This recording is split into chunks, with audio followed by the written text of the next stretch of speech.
Hello, and welcome to week 1 of our 10 days of changing and healing our inner world to create a more positive outer world.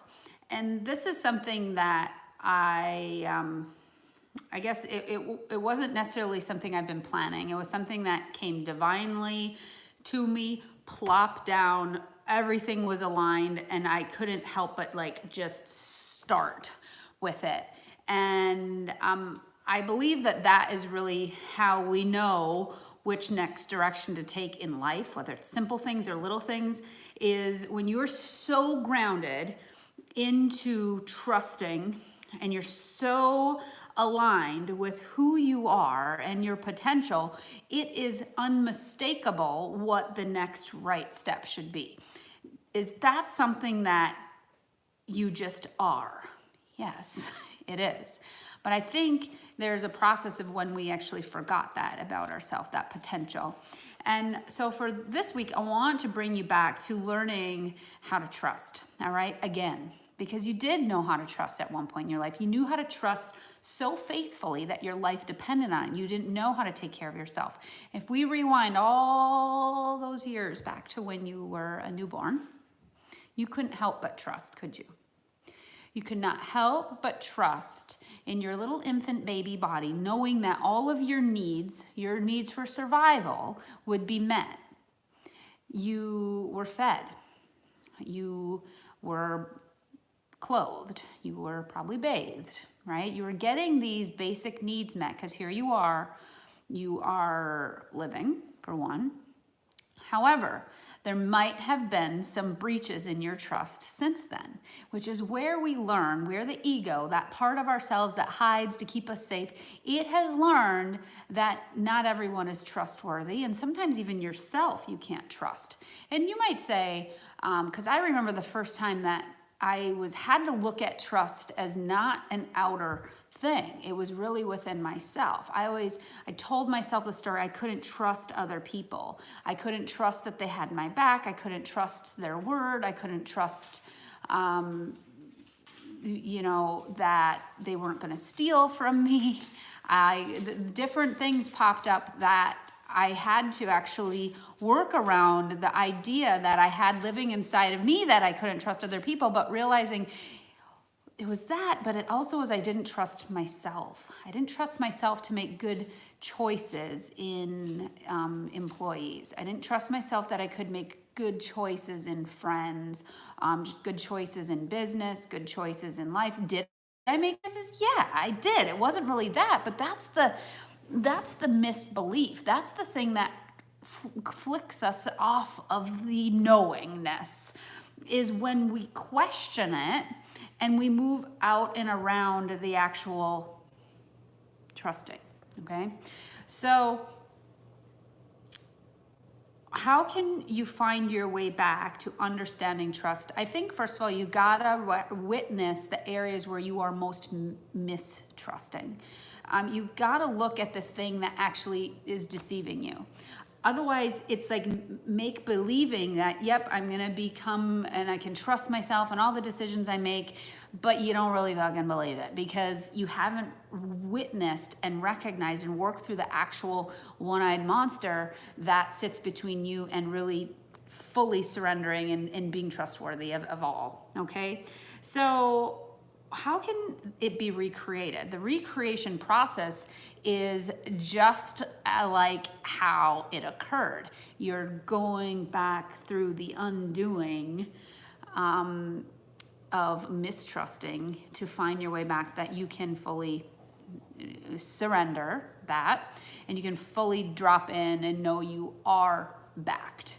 And sometimes it's hard to use that analogy into trusting yourself or trusting other people. And so what helped me, which is what I want to start with you guys, is it helped me to understand the trusting process doesn't always start with ourselves or the people around us, because we've had scars, we've had damage, we've had things you remember and things you don't as a baby when you had a horrible cry it out method. You really had a fear or you had a need that needed to be met and nobody was there to tell you it's okay. You didn't have a consistent mother or father figure show up that really told you, this is my thing to worry about. You don't need to. You are a child, and this is a mom and dad thing. This isn't on you. We heard stories in the background. We're programmed to fear certain things. We're programmed to believe certain things. We're programmed in the news and the media to induce fear around like what's happening in the world, what's happening in our health. And this programming is something that we need to be reprogramming. And the one thing that has brought me back to helping me to surrender the fear so I can heal it is having a spiritual practice, is finding a way through my fear, through my doubt, through my worry, through my pain, through my not being able to trust a damn person, including myself, is to develop a spiritual practice. And I say that extremely general because there are so many facets of spirituality that cannot be defined. And that's ultimately the definition of me, is I have no defined borders. I am solid with knowing I can confidently question anything and be open to anything. I get to decide. And how do I decide? It's not going to be an intellectual process. I decide because it comes from like a firework inside of me that I'm saying yes to it, just like doing this 10-day workshop with you guys. But knowing that I can't ignore it, like getting my, Rad 5 Orgon generator. I don't even know what this is, but I know because I know that this has to be a part of it. I'll ask questions later. So the spiritual practice can be anything that you look like, or that you want it to look like. Ultimately, don't put borders on it. Don't put walls on it. It doesn't need to look like what your mom or your grandma or how you were raised or what your friend does. It does not need to do that. It's your personal relationship. It's your personal choice. But this is the most fundamental relationship that you will have to be building back the trust. And ultimately, the goal is working on healing the inner part of yourself to having an outer transformation of joy and ease and abundance and all of the things that you truly want, that you were meant to have. So coming back to knowing you are divinely supported, if there is estimated, I've heard like 80 million souls waiting to incarnate into this earth, which might be a little out there for some of you to swallow, which is fine. Just to have that idea that there's like 80 million souls that are wanting to and just waiting for a body, but you were chosen. Why did God or the universe or whatever you affiliate with, why were you chosen? You were chosen with this body, with this life, with these circumstances for a reason. And I don't think you ever figure out exactly every little reason behind everything, but big picture, you probably know within yourself what was ultimately the greater lesson that you've had in certain circumstances and certain relationships and certain encounters. And what I've learned, speaking for myself, has been, how can I learn to forgive, truly, let go of stuff. I need to also learn how to lighten up as a whole. I take things really seriously because I analyze and I look and I scope things out and I take it in. I might not say things which makes me, society thinks if you're not outwardly blah, blah, blah, blah, you must be like a cold-hearted snake. I've been called some really mean names by people that I love, by strangers. They make quick assumptions on me because I'm an observer. And I might not just observe like this, because I'm totally like integrating things into my cells. I'm observing, I'm looking in people's eyes, and so society thinks that's like great form of a bitch or something like that, and it's not. I've had to heal through that, of like not calling. I identified myself for many years as that. And it's something that I still have to tell myself, like, no, Lindsay, you are a really loving person. That is who you are. You're extremely loyal. You're extremely trustworthy. And you can trust yourself to make really good, loving decisions. You can trust yourself. These are, things that I tell myself and remind myself. And so finding your knowingness that you have a purpose for being in this life. You truly do. And the world sparkles a little bit differently because you're here. Knowing your existence is worth something is where I believe you start developing that connection to something greater than you. Okay? And in my personal spiritual relationship, I had to actually fall away from identifying as God, Oh my gosh, I couldn't even say Jesus for a while there because I had such a negative experience around religion, and a very confusing one for most of my life, that I had to fall away from what I knew. Like, I'd divorce it. And I theoretically believed I was very alone, but knowing that within me was a very spiritual place, that I knew I was still connected to something. There was still something that I was genuinely, lovingly desiring a connection to, and I had to find my way back to that relationship. And that's what I'm inviting you to do, is recreating maybe, or growing upon what you already do feel really genuinely good and loving towards, and to and from also. If you knew the universe, God, had your back, and you have an army of guides and angels just waiting for you to ask for their assistance and guidance, you'd realize that you never had to fear anything. This is a lesson in A Course in Miracles. If you just knew who was there to back you and support you, you'd never have been scared or feared in those moments where you did. You just decided to take it on your own, right? You decided to go it alone, and it's really lonely and scary because you've never been there before, which is usually when most people quit. It's scary and lonely. I don't know what to expect, so I'm going to go back to what I know, which is small, it's condensed, and it's usually not really that much fun. The unknown is where the growth is. The unknown is where you expand out of the shell, and it's the trusting that helps you through the moments where you don't know what the fuck's going on. It's the trusting that you are being guided and supported, unconditionally loved. You never would be led astray, even in those moments when it feels so scary. That is still meant to be. So what I want to invite you to do is to look at what is those things that trigger you. What are those moments in your life that are so scary that you just don't want to address it? And it's not always the exact thing that you think. All right, and let me give you an example, if I can. Because this is not premeditated. This is live, but I'm recording. So let me give you an example of when I look at, I have an ultimate, strong fear of failure. And I know failure is not something that is it certainly, I could just give up on everything that I'm doing, but I know better, and I've known better for a lot of years, that ultimately I had to realize failure's not really gonna happen because I don't know how to give up, and I'm not gonna give up. But where did this fear of failure, what does it really look like in my day-to-day life? When I start getting scared of failing, I'm usually looking at something that's not there. That sounds really complex. I'm looking for something, it doesn't look the way I think it should, and then I'm afraid I'm gonna fail. So this might be in a numbers game. I think it should look like this number, and if it's not, if it's less than that, I'm gonna fail. If the number's more than that, I'm successful.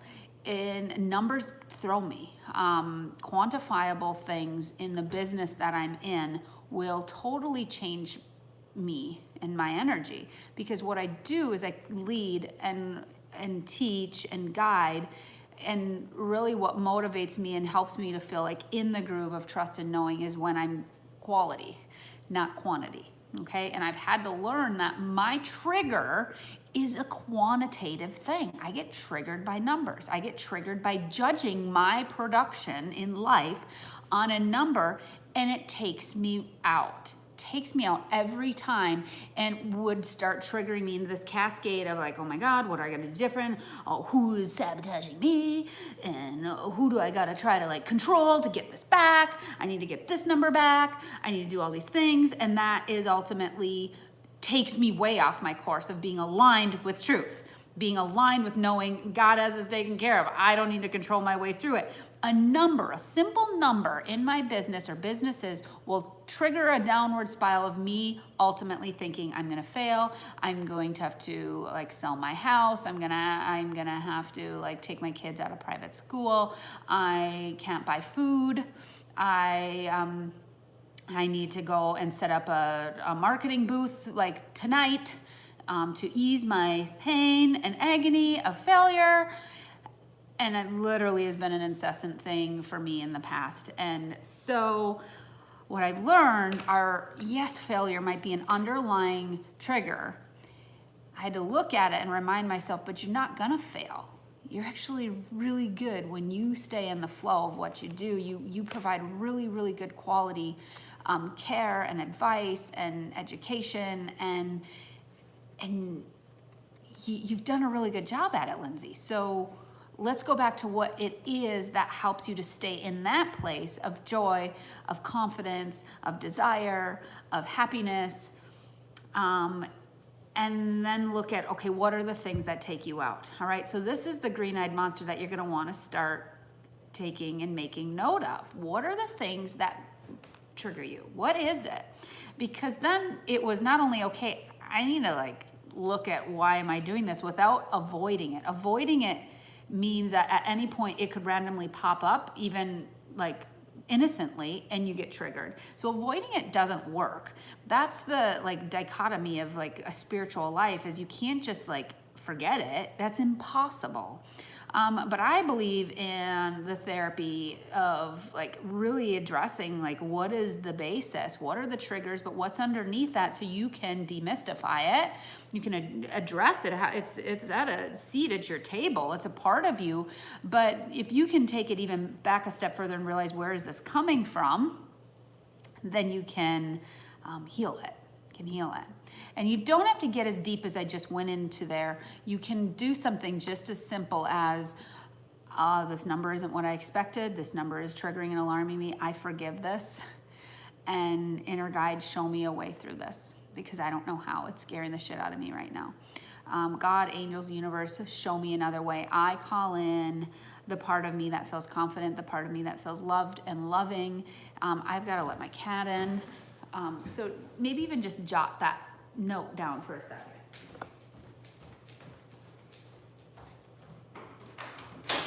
Come on. Yes, little boy. Leo, want to say hi to everyone? Say hi. This is my big Leo. Isn't he a big boy? He's going to want to get up on the table and visit. He's a noisy one. This is where he gets annoying for me, and that doesn't happen often. Oh yeah, don't you dare. Okay, so Leo, the cat animal, wants to remind you of your greatness. The cat spirit, oh, come on, Leo, careful, these are leather chairs. Oh my God. Spirit animal of a cat is reminding you to just let go and be big. That's where you're destined to be. Don't question it, just do it. So he likes to come in on different sessions at just the opportune time. And now he's gonna dig in my flowers. So sorry, he's gonna make a big spectacle. So where were we? Coming back to knowing that you're supported is the most important process that you'll have. Because when these triggers pop up, knowing that, okay, is this trigger here to take me out, or is this trigger here to help me to get more spiritual and heal this? It's number two. It's not there to take you out. So whatever is your representative, if it's a person, if it's a numbers game like it is for me in business, if it is a holiday, if it's a certain time of year, if it's an animal, if it's, you're having to like loosen the grips of control a little bit and that makes you flip out. These are all what I call little teachers, divine messengers to help you to look, am I gonna freak out about this, or am I gonna become more spiritual about this? You got two choices, all right? There might be 1,000 other choices, but I'm gonna just use two for now. You get the choice of deciding, is this gonna take you out? You're gonna shut down, you're gonna run away, you're gonna play it small, you're gonna get pissed, you're gonna resent that you even tried, you're gonna resent the person because they triggered you, or are you gonna realize, okay, what is more to this? Trusting that you will never be delivered something that isn't a part of you. And if it's a negative thing, then why not heal it finally? Why not learn how to look at it differently? Why not start to actually, use these as lessons, not as curses? Not why is this happening to me, but what is it about this that I am here to learn? Looking at that same subject as not why is this happening to me, but what can I learn from this? What is this here to teach me is a really valuable perspective to take on. You don't need to be a victim of your life and circumstance and situations unless you choose to. You can also be a divine healer and creator of like, this isn't going to take me out because I want what's on beyond that. I trust that I am being guided and protected and served. Now, this isn't meant to keep me from that. This is meant to get me there quicker because it's the thing that pops up and gets in my way every single time. Does that make sense? You can't answer me, but I trust that it does. So going about recreating the trust, the bond with not only yourself, but your higher self, and then the people around you, really, I believe, starts with a spiritual practice again and again and again, because you're not going to just automatically start trusting people or yourself until you start healing the thing that keeps you from that happening, all right? And knowing you are never meant to do it alone. You could try, but you're probably going to hire a coach, you're going to hire a therapist, you're going to get on a medication to numb your brain so then you don't have to process it. You become addicted to things like I was addicted to working, I was addicted to exercise, so then I just would numb my brain with some endorphins so then I wouldn't have to feel it and be scared of it. There's always is supposed to be a way through it. And for me, I gotta just, I don't want somebody to tell me how to do it, because that doesn't fix it. It's still in me to do. This is my work to do. So rather aligning myself with the tools and the things and the people that are, oh my God, other cat, just rip some cheese off the counter. Get out of here. You too. Hope this is entertaining.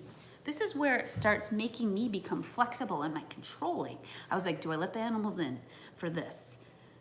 The dogs could walk around with their toenails. Did you see how good I was at pretending I didn't hear the toenails on the floor? And all the cats that are like my beloved little goddesses and gods are the ones that are being instigators. So it's really helping me to trust, to be flexible, that this is maybe bringing you some sort of entertainment. It's not entertaining me, although I still love those cats. So coming back to developing trust through knowing you have not ever been abandoned. Knowing that you've never been led astray. Knowing that nothing has not been in divine order, no matter how dark it was. It's in those dark times that you've had that you found your strength. It's in those dark times that you've maybe had where you realize things you don't like and you don't want to surround yourself with ever again. It's in those dark times that you start creating a very unique story that is actually meant to be shared, to inspire, to serve, to heal people or the planet maybe, all right? There's nothing that is not in perfect order, and that I have learned to be so, so true, even as difficult as it is. And the sooner I surrender my idea of how something should show up or how easy or hard it shows up, I can flow a little bit more, all right? Abraham Hicks, in one of the books that I was reading, gave a description of the law of allowing, much like floating down a river, right? So here you are in your raft, and you can just enjoy the scenery, you can enjoy the water, you can enjoy the sun, you can enjoy whatever your senses are taking in, the rapids, all of it. You can enjoy it knowing you're fully supported. Or you could worry the whole fucking way. Am I gonna hit a rock? Is this thing gonna tip? Is it gonna rain? Is the water too cold? Is the sun too hot? Am I gonna get a sunburn? Oh my gosh, who's in the tube next to me? Is my tube gonna pop? All of these things that you ever float around in life and you're just worrying, and is that fun? No, you're also not trusting anything. Or This could be you. I'm not gonna put myself in a situation where I can't trust. So I'm gonna fucking float the way I think it needs to go. I'm gonna go upstream right now because this is where I know I need to be. And now I'll go downstream a little bit, but no, I'm gonna take a little siesta over here because that's what needs to be. And over here is dangerous, so I'm gonna go. Now you're controlling your whole way through it. Both are in resistance to the trust and flow that the universe offers you every second of the day. Does that just happen? No, it becomes easier though. And this I'm going to ask you to trust. The more you surrender the need to worry or control or live in fear is where you start developing your truest truth and trust that you have and are guided always. This is where you start developing faith. Faith isn't living without curiosity or even intermittent concern.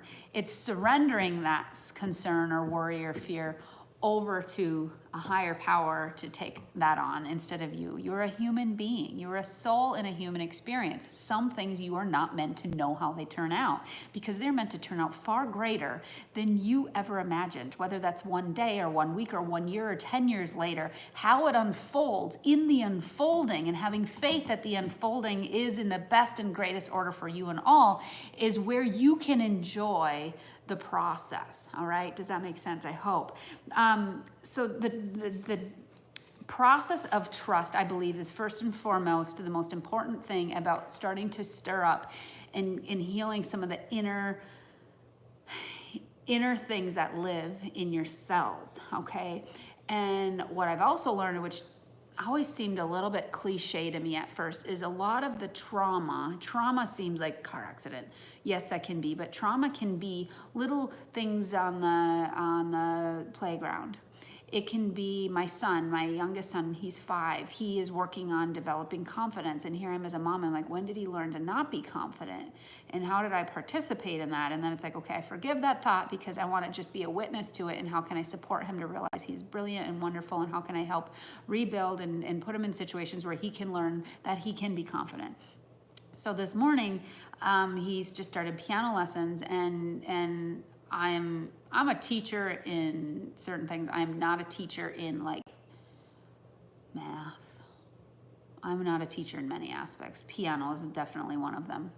My patience is sorry, there was a phone call. I apologize. So the piano experience this morning, he was playing a new song that he had maybe only played once or twice before with his piano teacher. And he was playing it so fast that his fingers weren't keeping up. And I was playing along with him to try to slow him down, but he wasn't slowing down. And when he was done, what I should have done is just applauded him. And that was amazing, and you did so well. But I didn't.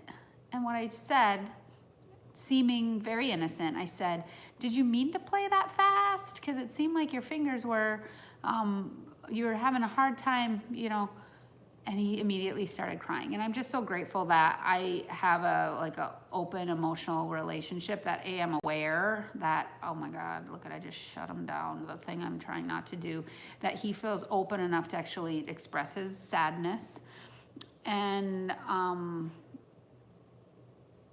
I could start crying even thinking about it. And I just hugged him and I said, honey, that was so beautiful. And I said, can you share with me why you're crying right now?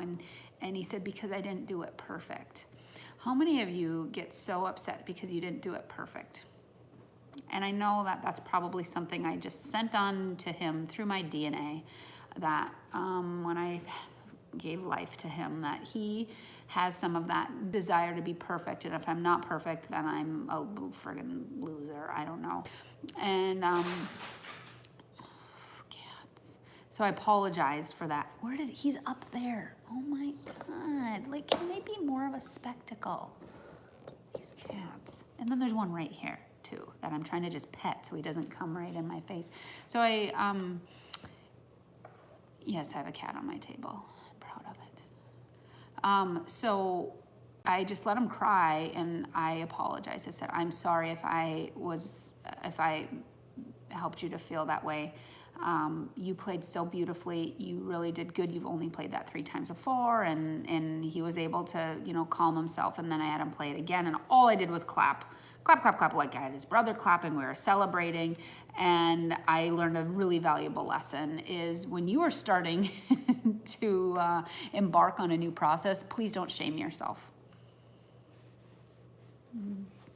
Or your children, please. Because it's in that moment that you can fracture, and this is where you learn to not trust. So sometimes our untrustworthiness is, perhaps I could have left a scar that he can't trust to do new things around his mom because I'm going to judge him. Or it'll keep him from trying other things that he really desires and he wants to do because he doesn't trust himself to do it perfectly. This is where the shit happens, is when we're young, when we're small, and it can come and carry along with us as adults. And I don't believe that we are ever meant to be small and meek and scared and fearful and worrisome, because those are the things that actually are the shadow part of us. There's a yin and a yang, right? Is the shadow part of us that we can actually illuminate with our light of where are we wanting to go, and how can we use that truth and that light and that inspiration and that spiritual part of ourselves to illuminate that shadow so we can heal from it. That I do believe is our journey if we choose to take it. So we can be triggered and victim and small, or we can choose a spiritual practice to learn our own unique way through it. I'm just giving you tools that work for me, and you're going to find your own way. You're going to find the teacher, you're going to find the leader, you're going to find the doctor, you're going to find the friend, you're going to find the author, you're going to find the podcast, you're going to find the thing that is the right next action step for you so that you can come closer to your truth and your destiny.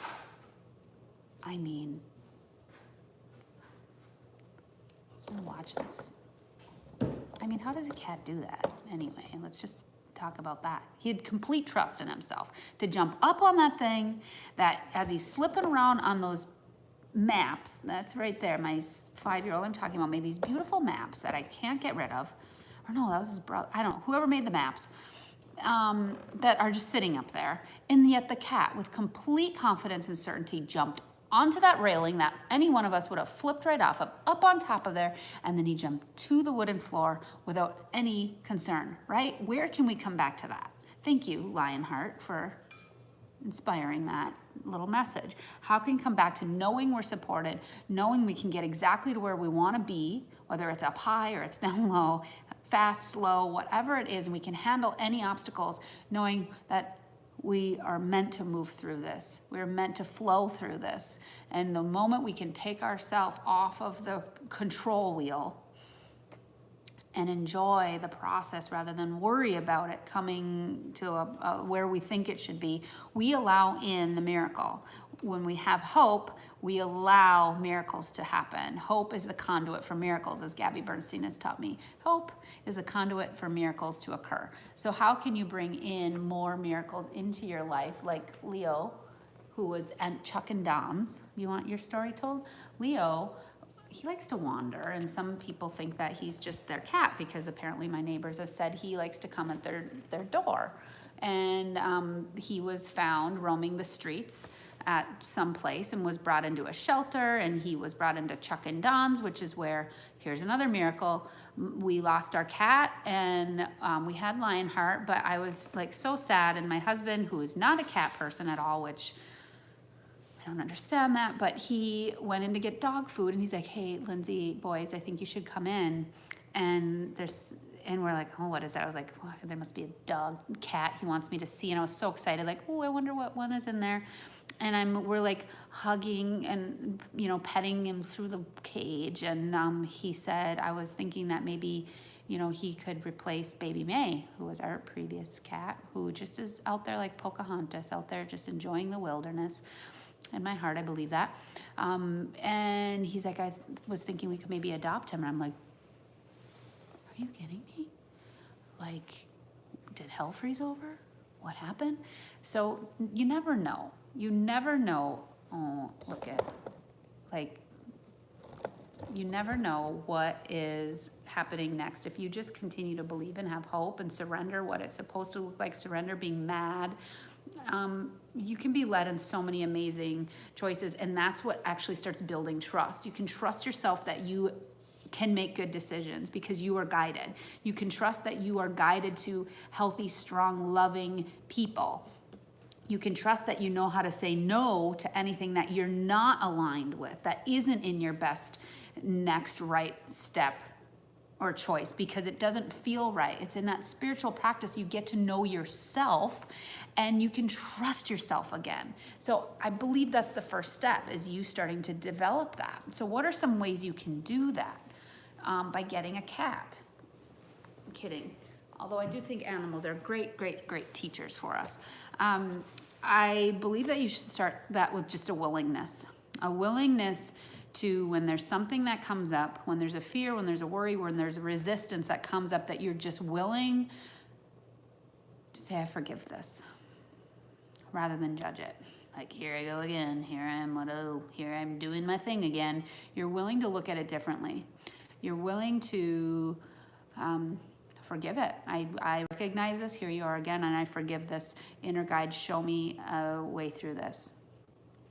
God, universe, angels, show me a way to come back to love, knowing that this isn't of me. This is in me, but it's not me. I recognize it's here, but please show me a better way. And that little prayer right there can change everything, just being willing. And the more willing you are every day, or maybe 1,000 times a day, every day, maybe an infinite, maybe it's in the middle of the night when you can't sleep, being willing to forgive and taking the next step forward is, I believe, where it begins. Because who or what answers your call is going to be who you now start building a relationship with, all right? Or continue building a stronger relationship with.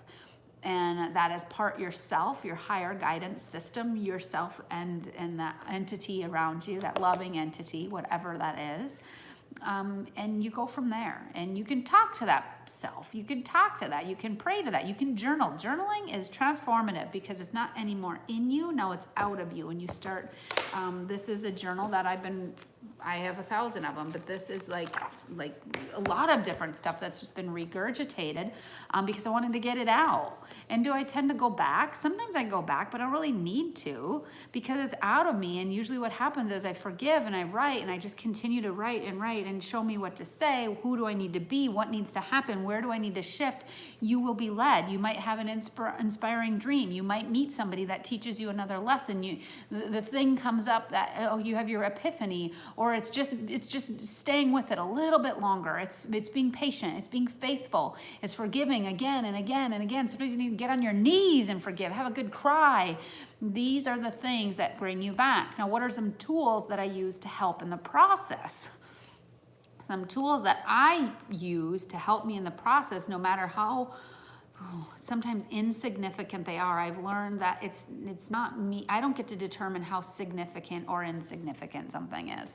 I just get to decide if I'm going to do it or not. And so me being willing to change my thought, me being willing to forgive has shown to be extremely significant in the long term. It might seem super simple and easy, but don't underestimate it. Some other tools that I do is, of course, journaling. That might seem dogmatic and pragmatic and just repetitive, and yes, that is part of it, is finding a practice. A spiritual practice means you practice. It means you show up with the intention of growth, of trust, of faith, of learning, of leaning into. It's not giving up when it's going good. Yeah, we don't need anything when it's going good, but when it gets bad is when our practice of when it's going good, we can remember there was a time where it wasn't like this. What was I doing when it was good? Because I for sure want to continue to repeat that process when it's not going good, right? And so life will do this, but it doesn't mean it's got to do this, all right? Because when you're here, okay, it's like a health paradigm. Only the sick are the ones who get sick. You're living a sick life, you're going to get sick. If you're living a health-inspired wellness life, you aren't gonna get sick. And if you do, it's so quick. It's not chronic. It's not taking you out. This is the thing that I don't understand why it's like, I'm not gonna go down a hole too big, but health is not hard when you are living healthy. It's the living healthy every day that people think is hard. You've got to be committed to a healthy practice, lifestyle, just like your spiritual practice will be, all right? So just remember, don't let your ego take you out into thinking those little things turn into big things. I'm going to give you the tools I use. I use Aura-Soma color therapy every single day, because it has helped me shift through things so fast, so gently and easily. I would have not even believed somebody. And this is why it landed on my plate. I had no idea what it was, and all of a sudden I was using it, and I still didn't know what it was. And I was in training. I was in like level 1 training. This was like 3-4 years ago. And now I'm global certified Aura-Soma practitioner. So this is a part of my practice that I share with people. I use it personally every single day. Color therapy is one of those gateways to shifting through the old baggage, energetic baggage, while witnessing it. It's a healing modality that helps you get through stuff in light speed. I work with crystals all the time. I have them in my wada. I have them all over my home. I wear them. I use them. They're vibrational tools. They're made from the earth. We were given things on this planet to shift and heal, so I find the things that I love. If you don't love crystals, then whatever. If you think it's just a rock and it's dumb, then probably won't work for you, will it, right? Health won't work for you if you think it takes too much work and it's not worth it. It's just this the way it is. If it's not an energetic match, it's not gonna work. But they do, and it's developing, again, a relationship. You don't have to go big, you can go small. I also use essential oils all the time, whether I think it's gonna help or not. I just put them on, I just diffuse them, I just use them. Don't go buy yourself some cheap crap. It's not gonna be the same. Don't be afraid to face the uncertainty. Don't be afraid to witness the fears. Don't let them take you out, though. Come back to these tools. Come back to your forgiveness meditation or prayer to bring you back around. And get out in nature. That's such a powerful tool. Mother Nature, she gives you all the things we need, really, right?